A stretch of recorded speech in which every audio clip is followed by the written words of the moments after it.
Abdullah bin Masud reported that Allah's messenger said, Abdullah बिन मसूद से रिवायत है कि अल्लाह के नबी ने फरमाया, there is none amongst you with whom is not attached from against the devil, शैतान। तुम में से ऐसा कोई नहीं है जिसके साथ एक शैतान ना लगा हुआ हो। दे द कंपेनियन सेड, यानी कि सहाबाओं ने कहा, अल्लाह मैसेंजर विद यू टू, क्या आपके साथ भी एक शैतान है? thereupon he said, yes, हाँ मेरे साथ भी है, but Allah help me against him and so I am safe from him his hand and he does not command me but for good। मेरे साथ भी एक शैतान है, लेकिन अल्लाह ने मुझे मेरी मदद की है उसके खिलाफ, और मैं उसके शर से महफूज हो गया, उसके हाथों से महफूज हो गया, और वो मुझे सिर्फ भली बातों का हुक्म करता है, वो मुझे सिर्फ अच्छे काम करने का हुक्म करता है। यानी कि शैतान साहब जो है, मोहम्मद साहब के शैतान साहब जो है, वो उनको अच्छी बातों का हुक्म करते हैं और वो मुसलमान हो गए हैं। अल्हम्दुलिल्लाह। कुरान कहता है कि 35 की 6 में कि शैतान तुम्हारा खुला दुश्मन है, वो तुम्हें बेहयाई की तरफ बुलाएगा। चैप्टर नंबर 2 की वर्स नंबर 268 कहती है कि शैतान तुम्हें गरीबी से डराता है और तुम्हें फाहिशा यानी बुराई का हुक्म देता है। लेकिन मोहम्मद का जो शैतान है वो मुसलमान हो गया है और वो मोहम्मद को सिर्फ भली बातों का हुक्म करता है, अच्छे कामों का हुक्म करता है। वाह। अब सर ये दो आयतें और ये हदीस मैंने आपके सामने क्यों रखी हैं, अब मैं इसको रिलेट करके बताता हूं। जी जी।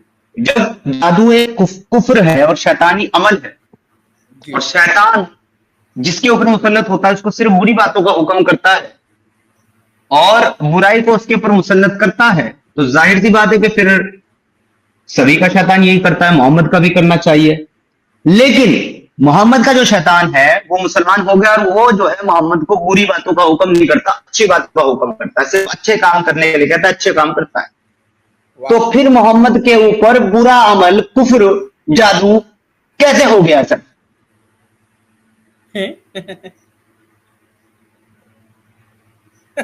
समझ में आपको पॉइंट? बिल्कुल बिल्कुल बिल्कुल। ये तो क्राइटेरिया से बाहर हो गया सिद्धार्थ भाई, मतलब पहले जो क्राइटेरिया अल्लाह ने सेट कर दिया तो वो क्राइटेरिया से ही तो बाहर हो गया सिद्धार्थ भाई। एग्जैक्टली सर, एग्जैक्टली, बिल्कुल हो गया। लेकिन मसला देख रहे हैं आप क्या है हो रहा है? मसला ये हो गया है कि मोहम्मद के अपने खुद के किए हुए दावे जो है वो गलत साबित हो गए। अब ये एक प्रॉब्लमेटिक चीज होगी। बिल्कुल भाई, जब मोहम्मद का शैतान मुसलमान अच्छे कामों का हुक्म करता है तो मोहम्मद के ऊपर जादू कैसे हो गया? और अगर हो गया तो मतलब मोहम्मद ने बोंगी मारी है कि उसका शैतान उसको अच्छे कामों का हुक्म करता है। क्योंकि कुरान की मानेंगे मुसलमान या फिर मोहम्मद की मानेंगे? अगर कुरान की मानेंगे तो फिर शैतान तो सिर्फ बुराई का हुक्म करेगा, बेहयाई सिखाएगा, फाहिशी सिखाएगा, लोगों को गरीबी से डराएगा और उनसे गलत काम करवाएगा और लोगों को जहन्नम में लेकर के जाएगा। अब मोहम्मद का जो शैतान है वो मुसलमान हो गया, वो ये काम करता नहीं है, तो फिर मोहम्मद के ऊपर जादू कैसे हो गया सर? जो कि शैतानी अमल है और कुफ्र है। चैप्टर नंबर 2 की 102 से मैंने ये दिखाया और साबित कर दिया है। ये एक इंपॉर्टेंट सवाल है मेरा मुसलमानों से, वो अगर चाहे तो इस सवाल का जवाब लेकर के आ सकते हैं। आगे भी मैं जो है इसको कवर करूंगा और एक और चीज के ऊपर मैं जो है आपकी नजर जो है लेकर के जाना चाहता हूं। लेकिन उससे पहले मैं आपको कुछ हवाले बता देता हूं, आप चाहे तो जाकर के आप उनको क्रॉस चेक भी कर सकते हैं और एक दो हवाले मैं आपको स्क्रीन पर दिखा भी दूंगा। तो देखिए, तफसीर इब्न कसीर वॉल्यूम नंबर 1 पेज नंबर 143 से लेकर के 146 तक लिखा हुआ है कि भाई जो जादू है वो शैतानी अमल है और वो सुलेमान ने नहीं किया, अल्लाह ने उसकी हिफाजत की। सिर्फ काफिरों ने वो जादू सीखा। किससे? 2 फरिश्तों से, हारूत और मारूत से। जब ये जादू शैतानी अमल है, बुरा अमल है, कुफ्र है, तो भाई फरिश्तों ने आकर के ये कुफ्र का काम क्यों किया लोगों को सिखाने का? इनके ही इनका क्लेम के हिसाब इनका से इनका सिद्धार्थ भाई, इनके ही क्लेम के हिसाब से फरिश्ते मतलब एकदम नापाक, मतलब कभी नहीं हो सकते, वो हमेशा पाक होते हैं, राइट? हाँ इनका सर, तो वो क्लेम गलत है। काम कर ही नहीं सकते, वो अल्लाह की मर्जी के बगैर कुछ कर ही नहीं सकते। यानी कि उन्होंने लोगों को जो जादू सिखाया है, वो जादू सिखाया ही अल्लाह की मर्जी से है। अल्लाह ही चाहता था कि ये शैतानी अमल लोगों में पहुंचे और ये इल्म लोगों में पहुंचे और लोग इसका इस्तेमाल करें, और फिर उसका इस्तेमाल लोगों ने जो है वो उसी के चाहते नबी के खिलाफ कर दिया, जो कि अल्लाह की मर्जी के बगैर हो नहीं सकता। अल्लाह चाहता था कि हाँ इम्पैक्ट हो जाए मोहम्मद को, वाह। और इसका इम्पैक्ट ये हुआ कि मोहम्मद को जो है ये लगने लगा कि जो काम वो नहीं करता था उसको लगता था मैंने वो काम कर लिया। और इसमें कई बार उसको ये लगता था कि मैंने अपनी तमाम बीवियों के साथ और लौंडियों के साथ एक ही रात में सेक्स कर लिया, जबकि उसने किया नहीं होता। ये भी मैंने आपको हदीस से दिखाया। ये भी सर मैंने अभी आपको सही बुखारी की हदीस से दिखाया है, सही मुस्लिम की हदीस से दिखाया है। ओ भाई।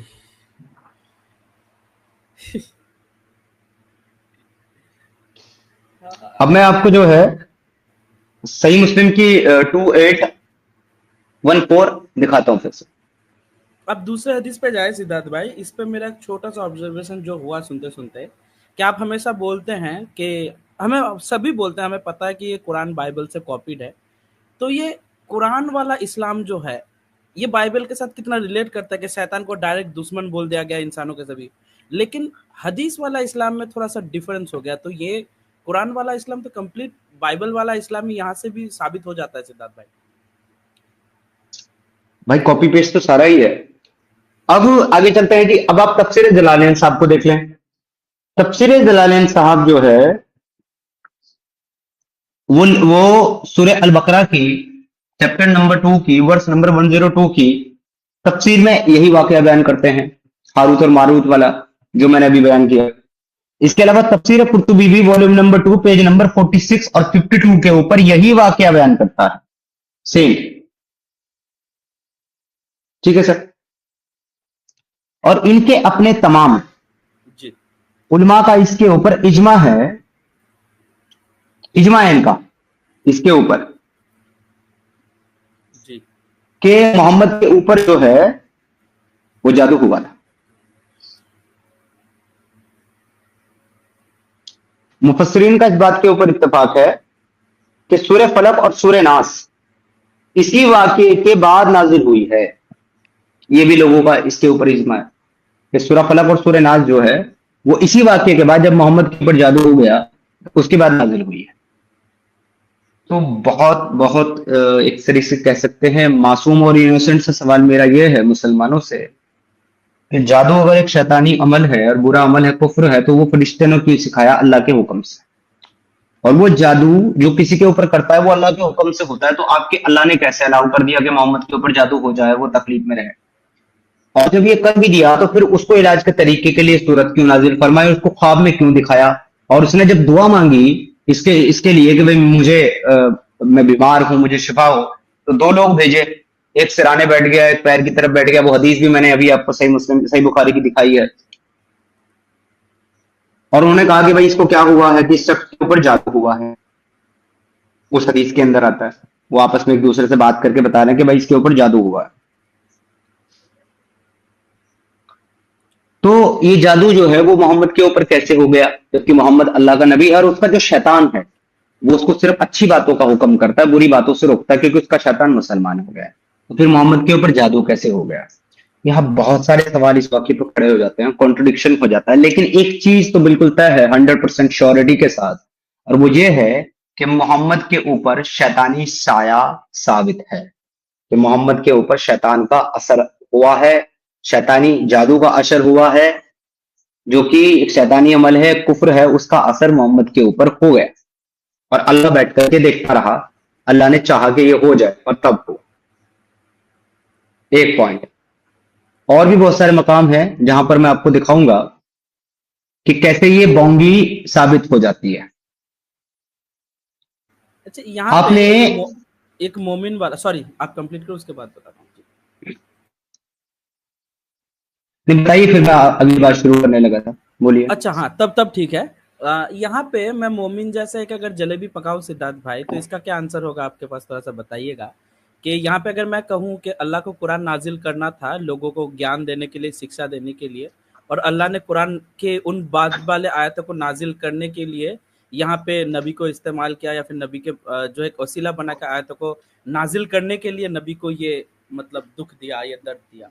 जी तो इसका जवाब सीधा सा ये है कि इससे कुरान कॉन्ट्रडिक्ट हो जाता है, क्योंकि कुरान ये कहता है कि शैतान अल्लाह के नेक बंदों को नहीं बहका सकता, उसके ऊपर उनका कोई असर नहीं होता, और अल्लाह की मर्जी के बगैर किसी के ऊपर जादू नहीं होता। तो और मोहम्मद का जो शैतान है वो मुसलमान भी हो गया, यानी कि वो अपनी तरफ से भी कुछ उसको नहीं बहकाता, भड़काता, गलत चीजें बताता। तो फिर उसके बाद जादू हो जाना, चाहे वो अल्लाह की मर्जी से हो, किसी भी मसलहत की वजह से हो, वो कुरान को कॉन्ट्रडिक्ट करता है, कुरान की उस आयत को कॉन्ट्रडिक्ट करता है जो ये कहती है कि नेक बंदों के ऊपर शैतान का कोई जोर नहीं चलता। ये इसका जवाब है। अच्छा बिट्टू भाई, जी जी जी, क्लियर है। अब दूसरा पॉइंट इसी के ऊपर, शैतान का साया होने का दूसरा पॉइंट ये है, आप लोगों ने सुना होगा कई बार, सैतानिक वर्सेस, शैतानी आयतें।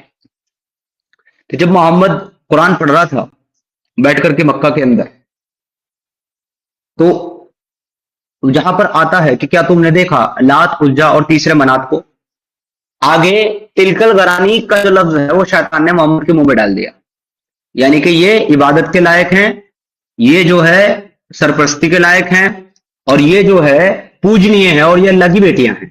ये बातें मोहम्मद के मुंह से उसके शैतान ने कहलवाई, क्योंकि सूरह हज के अंदर हमें पता चलता है 8 साल बाद जाकर के कि ये आयत जो है मोहम्मद को जिब्रील ने नहीं बल्कि शैतान ने दी थी, और इसलिए उसने बाद में कुरान के अंदर से इसको हटाने का हुक्म दे दिया, उसको तब्दील कर दिया गया। और तब्दील जिस आयत से किया गया वो आयत है तुम्हारे लिए बेटे और अल्लाह के लिए बेटियां। ये कितनी नाइंसाफी की बात है कि तुम्हारे लिए बेटे और अल्लाह के लिए बेटियां, तो इस आयत से उसको तब्दील कर दिया गया। अब यहां पर सवाल यह है कि मोहम्मद का जो शैतान है वो तो मुसलमान हो गया, वो उस पर तो मोहम्मद को गलबा मिल गया है, तो भाई ये शैतान ने एक बुरी, सबसे बुरी कुफ्र और शिर्क की बात मोहम्मद के मुंह से क्यों बुलवाई थी? और अगर नेक बंदों पे उसका जोर नहीं चलता शैतान का, तो फिर मोहम्मद से बुलवाई कैसे? क्या नेक बंदा नहीं था मोहम्मद? दोनों में से एक बात तो झूठी है, या तो मोहम्मद नेक बंदा नहीं था, ये बात सच है, मोहम्मद नेक बंदा था, ये बात झूठी है, या तो फिर उसका उसका शैतान मुसलमान हो गया, ये बात झूठी है। दोनों में से कोई एक बात तो झूठी है, क्योंकि दोनों एक साथ सही नहीं हो सकते। क्या ख्याल है शामिर भाई?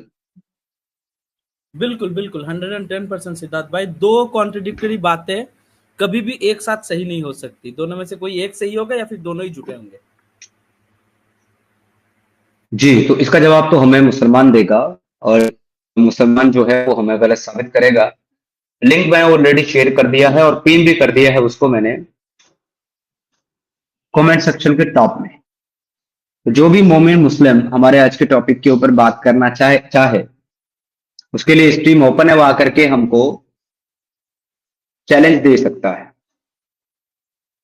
आप इस पर अगर कुछ कहना चाहें, अच्छा मित्र भाई अपनी बात को रखना चाहें इस पर तो रख सकते हैं, तब तक मैं जो है नेक्स्ट कंटेंट की तरफ मूव करता हूं। जी हाँ बिल्कुल सिद्धार्थ भाई, बिल्कुल। तो यहाँ तक अभी तक हमने जो चीज़ें देखी, तो यहाँ पे मेरे पास मतलब सुनते सुनते एक चीज़ याद आ रहा था कि ये अगर अल्लाह के सिवा किसी और का कलाम होता, तो इसमें तुम्हें कॉन्ट्रडिक्शंस मिलते।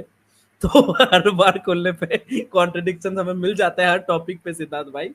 तो ये एक चीज़ है फनी सा, मतलब खुद ही खुद को एक्सपोज करता है दुनिया की एक ऐसी लौती किताब जो खुद ही खुद को एक्सपोज करती है सिद्धार्थ भाई। मेरे तरफ से इतना ही जी।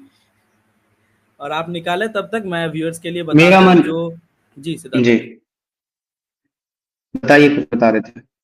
हाँ मैं बता रहा था कि जिनको नहीं पता, ऑलरेडी मेरा चैनल पब्लिश हो चुका है, मेरा मतलब हमारा नया चैनल, मेरा नहीं हमारा नया चैनल पब्लिश हो चुका है। तो जिन्होंने सब्सक्राइब नहीं किया अभी तक, सब्सक्राइब कर दीजिएगा प्लीज़ अपने तरफ से। और मोड्स भाई से रिक्वेस्ट है, अगर पॉसिबल हो सके तो थोड़ा प्लीज़ एक बार कमेंट्स में दे दीजिएगा हमारे व्यूअर्स के लिए, नए व्यूअर्स के लिए। जी सिद्धार्थ भाई। बिल्कुल सर, बिल्कुल। इसी से रिलेटेड जो है वो सही मुस्लिम की एक और हदीस हम देखते हैं और फिर आगे चलेंगे।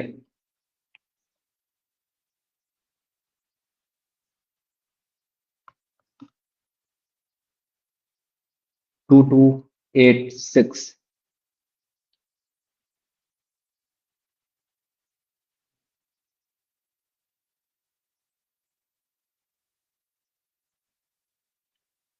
एक बार 2189 देखते हैं।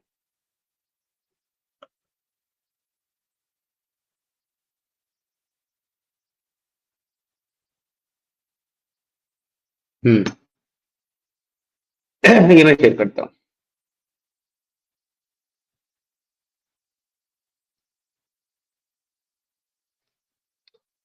ये दोस्तों सही मुस्लिम की हदीस नंबर 2189 है, आप यहाँ से देख सकते हैं। मैं देखता हूँ इसको, अगर ये उर्दू में हो सकती है तो। नहीं, उर्दू में नहीं है। चलिए इंग्लिश में पढ़ लेते हैं। आयशा एक रिपोर्टेड, सेकंड, आयशा रिवायत करती है। सामने ला देता हूँ सिद्धार्थ भाई, सामने नहीं है, एक सेकंड रिमूव, एक सेकंड, सामने नहीं आ रहा है सिद्धार्थ भाई। हाँ अभी आया। ये जब से अपडेट अपडेट हुआ है ना स्ट्रीम यार्ड, तब अच्छा से मेरा बहुत साउंड सारी लो है दिक्कतें क्या? आ गई इसमें। मेरा वॉइस लो नहीं है क्या ठीक, सिद्धार्थ भाई? Okay okay. ठीक है, मेरा ठीक है। हाँ हाँ क्लियर है सिद्धार्थ भाई। ओके, चलिए मैं पढ़ता हूँ। आयशा रिवायत करती हैं that a Jew from among the Jew of Banu Zurayq who was called Labib Labib bin al-Asam cast a spell upon Allah's messenger, with the result that he, under the influence of the spell, felt that he had been doing something, whereas in fact he had not been doing that. यहूदियों के बनु जुरैक से एक आदमी जिसको लबीद बिन अल असम कहा जाता था, उसने मोहम्मद के ऊपर जादू कर दिया, जिसके वजह से मोहम्मद को ऐसा लगने लगा कि उसने कोई काम किया है, जबकि उसने इनफैक्ट दरअसल वो काम नहीं किया होता था। This state of affair lasted until one day or during one night Allah's messenger made supplication to dispel his effect. तो एक दिन ये तब तक रहा जब तक अल्लाह के रसूल ने एक दिन या एक रात अल्लाह से दुआ नहीं की। ही अगेन मेड अ सप्लिकेशन, और फिर दुआ की, बार बार दुआ की। And he again did this, और फिर दुआ की। और एंड सेड टू आयशा, और आयशा से कहा, Ayesha do you know that Allah has told me what I had asked him. तुमको पता है अल्लाह ने मुझे वो बता दिया जो अल्लाह से मैंने पूछा था। There came to me 2 men, and one among them sat near my head and other one near my feet. वही आगे फिर पूरी रिवायत यहाँ पर बयान की जाती है कि दो लोग मेरे पास आए, एक सर की तरफ बैठा, एक पांव की तरफ। जो सर की तरफ बैठा था उसने पांव की तरफ बैठने वाले से पूछा, इस आदमी को क्या हुआ? उसने कहा इसके ऊपर जादू हुआ है। और दूसरे ने पूछा, इसके ऊपर जादू कैसे किया गया? उसने कहा कंघी और कुछ बाल और खजूर की छाल और उनको कुएं में डाल दिया गया, दरवान कुएं में, दरवान ये वाले कुएं के अंदर डाल दिया गया, और वहां से जादू हुआ है। फिर वहां जाकर के मोहम्मद ने उसको निकलवाया, उसको खत्म किया, उसको दफना दिया, वगैरह वगैरह, so and so that he should be buried, तो उसको दफना दिया गया। यही मतलब आपको सेम यहाँ पर भी मिलता है। तो इससे भी पता चलता है कि मोहम्मद के ऊपर जादू किया गया। और मैं कुरान की आयत से ही बता चुका हूँ ऑलरेडी कि जादू जो है वो एक शैतानी अमल है और कुफ्र है, बावजूद इसके कि वो लोगों को फरिश्तों ने ही सिखाया। तो भाई मेरा तो जो है इस टॉपिक को कवर करते हुए और इसके ऊपर रिसर्च करते हुए, जब मैंने वेरी फर्स्ट टाइम इसके ऊपर रिसर्च की, तो मेरा तो दिमाग चकरा गया था कि भाई इतना ज्यादा कॉन्ट्रोडिक्शन कैसे हो सकता है एक ही किताब में। हाँ, मोमिना कह रही है बस कर खुतबा। खुतबा मैं नहीं देता, खुतबा आपके मौलवी देते हैं। और अगर आपको मेरा खुतबा सुनना पसंद नहीं है तो आप यहाँ क्यों हो? आप यहाँ क्या कर रहे हो फिर? या अगर आपको भी खुतबा देना है तो आप भी खुतबा दे सकते हो मोमिना।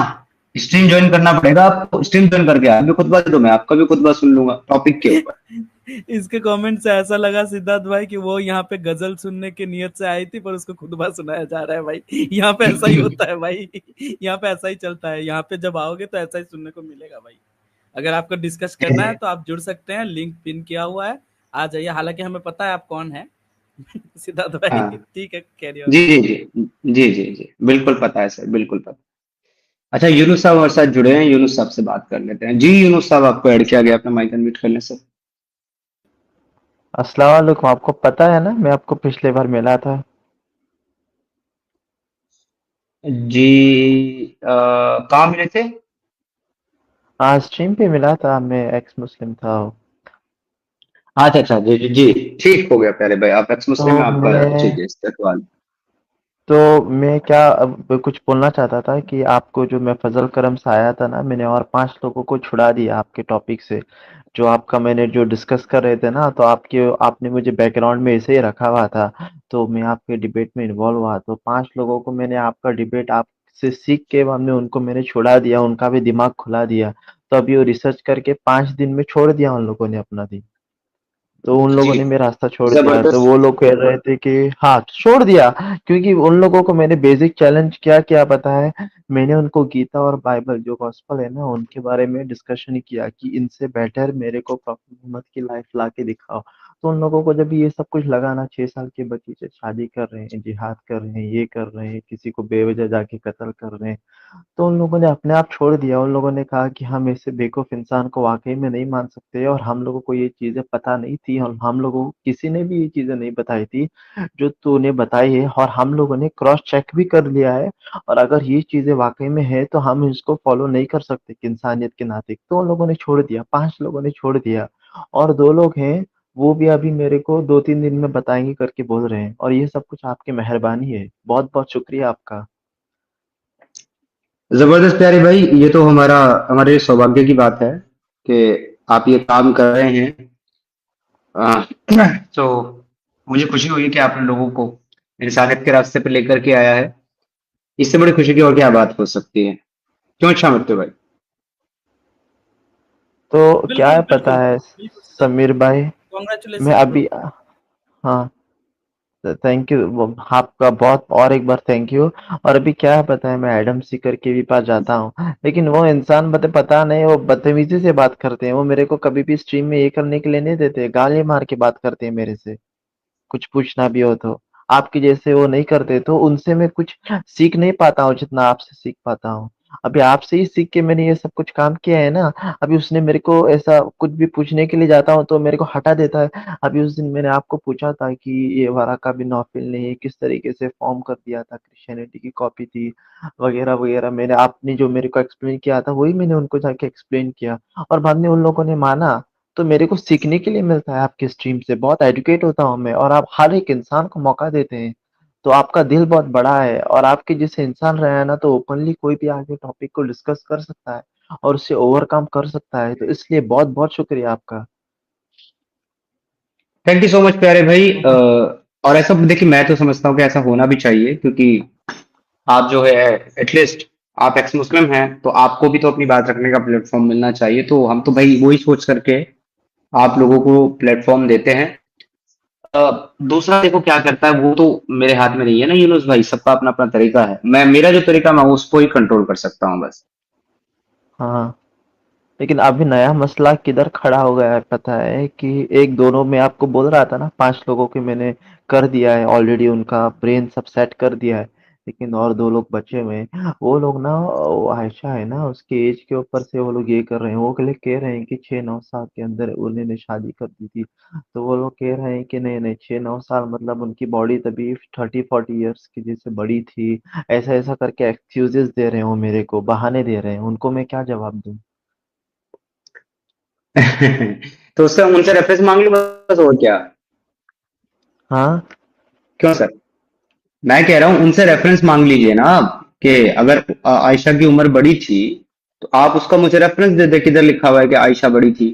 क्योंकि आपके पास और हमारे पास तो बहुत मल्टीपल इसके रेफरेंसेस हैं। लेकिन मैं ऐसा मानता हूँ प्यारे भाई, चलो ठीक है, वो तो आप स्पेसिफिक पूछ रहे हैं क्योंकि आपने स्पेसिफिक आर्गुमेंट वहां पर दिया है, तो आप उसके बारे में हाँ। पूछ रहे हैं, तो उसके बारे में मैं आपको दे सकता हूँ। वरना सच पूछो ना, तो मैं ये आयशा, सफिया, जैनब, अब इसके मामले जो है ना, मैं ऊब गया हूँ। अब मैं इस्लाम में अब मैं नए टॉपिक पे बात करना चाहता हूँ, ताकि आप लोगों की नॉलेज में भी मजीद इजाफा हो, हमारी नॉलेज भी गेन हो, हाँ। रिसर्च करते हुए हमें भी कुछ सीखने को मिले।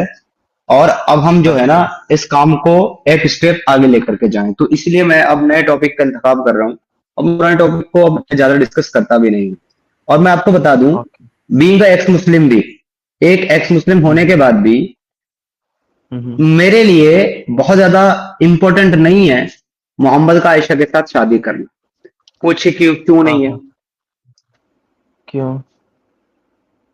मेरे लिए इसलिए इम्पोर्टेंट नहीं है कि मोहम्मद ने 1400 साल पहले ये काम किया, और वो भी हाँ हाँ आयशा आयशा के साथ जब उसने शादी की है, हालांकि गलत, बहुत गलत है, हाँ निहायत गंदा काम। हाँ लेकिन हाँ जब उसका बाप अबू बकर खुद खिलाफत के नशे में इतना चूर था कि उसने अपनी मासूम बच्ची को एक जालिम के नीचे डाल दिया, तो अब मैं उसके ऊपर क्या बात करूं जब वो आदमी भी मर गया, वो बाप भी मर गया, वो शौहर भी मर गया, वो बीवी भी मर गई। मुझे इस पर अब एतराज करके मैं करूं भी क्या? लेकिन जो मेन चीज है इस वाकये में एतराज के लायक मेरी, जिसपे मैं आज भी एतराज कर सकता हूं, वो ये है कि उस एक वाकये की वजह से आज भी मुसलमान छोटी बच्ची के साथ शादी करने में कोई कमी, कोई बुराई नहीं समझता, सिर्फ इस वजह से कि उसके नबी ने किया है। ये प्रॉब्लमेटिक वही। चीज है दुनिया में, क्योंकि अगर अगर ये ना होता ना, मुसलमान ये कहते कि चलो भाई वो तो नबी था, मोहम्मद था, उसने ऐसा कर लिया, हम नहीं करते, हम इसको बुरा मानते हैं, तो फिर मसला ही नहीं था। लेकिन असल बात यह है कि मुसलमान इसको बुरा भी नहीं मानता, और बहुत सारे इलाकों में, बहुत सारी जगहों में ऐसी छोटी बच्चों के साथ शादी की भी जाती है, मुसलमान करते हैं। तो ये मेरे लिए हाँ हाँ हाँ। मुद्दा है।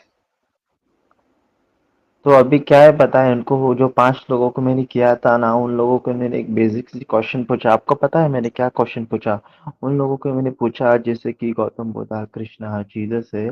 अभी उन लोगों को मैंने पूछा कि इनमें कोई भी इंसान मिस्टेक नहीं निकालता है, अब सब लोग मोहम्मद में ही मिस्टेक निकालते हैं। तो मैंने उनको वही पूछा, जो इंसान में बार बार लोग उंगलियां उठाते हैं और जो जो मिस्टेक्स निकालते हैं, क्या वो इंसान रोल मॉडल हो सकता है? अगर वो इंसान वाकई में ऐसा होता तो उसके ऊपर उंगलियां क्वेश्चन उठाते ही नहीं लोग, मिस्टेक निकालते ही नहीं। बिल्कुल सर, बिल्कुल। इस पे मैं थोड़ा-सा आपको करेक्ट करना चाहूँगा। देखिए, ऐसे बहुत सारे लोग रहे हैं, मान के चलिए कि अगर डिवाइन कैरेक्टर्स भी नहीं है, जिन्होंने अच्छे काम किए हैं, उनके ऊपर उँगली उठे हैं। उँगली उठना या फिर किसी के अगेंस्ट में बात होना या ना होना उनका अच्छा या बुरा होने का मतलब दलील नहीं है। लेकिन उनके एक्शंस क्या थे समाज के प्रति, वो उनका अच्छा और बुरा होने का दलील है। और बीच में इन्होंने एक चीज़ पूछा था, इसको इनको बस शॉर्ट में बता दो यूनुस भाई, आप मैच्योर इनफ है और पढ़े लिखे भी हैं, तो आप थोड़ा ढूँढ लीजिएगा कि मोहम्मद के घर में आने के बाद भी आयशा गुड़ियों से खेलती थी, राइट सिद्धार्थ भाई? बिल्कुल। तो वो गुड़ियों से खेलने वाला हदीस आपको मिल जाएगा। और गुड्डों के साथ खेलना बस छोटी बच्चियों के अलाउड है जो इमेच्योर हैं। तो मैच्योर कहीं से भी नहीं थी। बहुत सारे दलीलें आपको मिल जाएंगी यूनुस भाई। जी सिद्धार्थ भाई कह रहे हो। जी। तो ऐसा ही काफी बिल्कुल। सारा उनके पास मिस्टेक निकाला जाता है। और लाइफ मेरे को, मैं भी ऐसा दिमागी अपंग था ना, जो भी करते थे ना मैं इग्नोर किया करता था, इससे ही खुद से मनगढ़ंत कहानियां बना लेता था, नहीं है ऐसा, नहीं है ऐसा, सिर्फ मैं पैदा हुआ हूँ करके, सिर्फ मैं बर्थ हुआ हूँ ना, पैदा हुआ हूँ, तो मैं हर एक चीज मेरे को डिफेंड करनी होती थी। मैं सोचता था कि वो 40 साल की थी, ऐसा किया था तब भी सुंदर थी, ये वो क्यों। और ये चीज को ना मैं ज्यादा टाइम नहीं लूंगा, 1 मिनट में आपको सिर्फ एक ही चीज कहना चाहता हूँ। ये लोग जो कहते हैं ना वो टाइम को ये चीज अलाउड थी, तो तभी का ट्रेडिशन अलग था, वो जो 6-9 ईयर्स के उधर करते थे। तो मैं ये कहना चाहता हूँ कि पहले के जमाने में लोग जाहिल थे, लोगों को एजुकेशन नहीं थी, तो तभी ये सारे के सारे ये लोग चीजें किया करते थे। तो अभी के ज़माने में एजुकेशन जब ये आ गई है, लोग इल्म से एजुकेशन हासिल कर चुके हैं, तो अभी ये लोग उसको गलत समझते हैं। हालाँकि वो पहले भी चीज़ें गलत ही थी, लेकिन उसको कोई कंट्रोल करने वाला नहीं था, एजुकेशन नहीं था इसलिए। तो अभी के ज़माने में एजुकेशन हो गया है, तो वो सारे की चीज़ें बंद कर रहे हैं। तो अगर ये मर्सीफुल तो मैनकाइंड के लिए आए थे ना, तो मैं तो यही कहना चाहूँगा कि ये हर एक दौर के लिए आए थे, तो वो चीज़ तभी भी गलत थी, तो इन लोगों को बंद कराना चाहिए था। ऊपर से वो उसने ही खुद 6-9 साल के से शादी कर ली। ये मेरे को कोई सेंस नहीं बनाती थी। रहमतुल्लाह अलैहि कहा जाता है ना उन्हें, पर अपनी बेटी की तो शादी उनको तो देते टाइम जब 12 या 14 साल उम्र थी, तो उससे जब किसी ने हाथ मांगा तो बोल रहे हैं मेरी बेटी अभी छोटी है। मतलब अपने बेटी के मामले में हमेशा से सही रहा है, ठीक है। दूसरों के बेटी की शादी ओए करके लाया बचपन में। जी और अपने बेटे को ये किया, हाँ। उम्र उम्र नहीं था ना। अब वो ये पार्शियलिटी है ना, ये पार्शियलिटी है, ये ऐसा नहीं कर सकता। ये मेरे को इतना गुस्सा आता है इंसान का यार, इतने इसको लोग मानते हैं, मतलब क्या बोलने का भी, ऐसे इंसान को लोग मानते ही इंसान ऐसे इसलिए कट्टर निकलते हैं लोग। मैंने इनको देखा है ना, कोई भी ऐसा फेथ के ना, कोई भी औरतों को देख के इतना हवस ये नहीं होता है जितना इन लोगों को देख के हवस आती है। ये लोगों को चाहिए कि औरतें इनके आंखों के सामने से जाए ही ना, गाली मारते हैं उन लोगों को। मिलाद भी एग्जैक्टली। हुआ था ना, ठीक है यूनुस भाई, मिलाद। ठीक है यूनुस भाई, तो फिर हम अपना टॉपिक आगे बढ़ाते हैं। हमारा जो टॉपिक है उस पर हाँ डिस्कस करते हैं आज मजीद। आप भी बने चलिए रहिए, तो ठीक है। आपको बहुत कुछ सीखने को मिलेगा। समीर भाई, मेरे को सिर्फ 10 सेकंड के लिए जुड़ा था मैं, अगर इजाजत हो तो एक बात रखनी थी। बताइए। हाँ जी समीर भाई, जैसे हमारे यूनुस भाई ने कहा कि बहुत सारे लोग कहते हैं कि आयशा की उम्र 6 साल की थी, लेकिन उसका जो स्ट्रक्चर था, बॉडी स्ट्रक्चर, वो 30 साल की औरत का था या 18 साल की लड़की का था। लेकिन अगर मैं बुखारी की हदीस नंबर 4750 पढ़ता हूं, उसमें आयशा को अनफिट बताया गया है। मेरे को सिर्फ ये बात कहने के लिए जुड़ा था sir. Okay okay, thank you so much team member भाई। फिर बात करते हैं back stage. Okay okay sir. Okay, अरे सर मत बोलो यार। अच्छा यूनुस भाई, आप एक काम कर सकते हो, अगर आपको बात करना है लॉन्ग टाइम तक, हम लोग बैक स्टेज लाइव खत्म होने के बाद भी कुछ देर बात करते हैं, तो आप बैक स्टेज जुड़ सकते हो। ठीक है यूनुस भाई, तो टाइम का थोड़ा शॉर्टेज है, तो फिलहाल हम टॉपिक को ठीक आगे है। बढ़ाते हैं, और आफ्टर स्ट्रीम आप जुड़ सकते हो, बात कर सकते हो। Okay, take care, take care, good night. जी सिद्धार्थ भाई। जी, चलिए तो आगे बढ़ते हैं। अच्छा मित्र भाई, ये आपके सामने जो है, जो मैंने खोला है, ये 19, 20 और 21 है। और ये 19, 20, 21 है सूरह नजम की। आय सूरह हाय, नजम की 19, 20 और 21 क्या कहती है, इस पे हम थोड़ा सा गौर डालते हैं। देखिए, क्या तुमने लात और उज्जा को देखा? 19 नंबर की आयत। 20 नंबर की आयत, वो मनात सल्साल दिन उखरा, और मनात तीसरे पिछले को, यानी कि तुमने क्या देखा? लात और उज्जा और मनात को। ये 19 और 20 का निकलता है।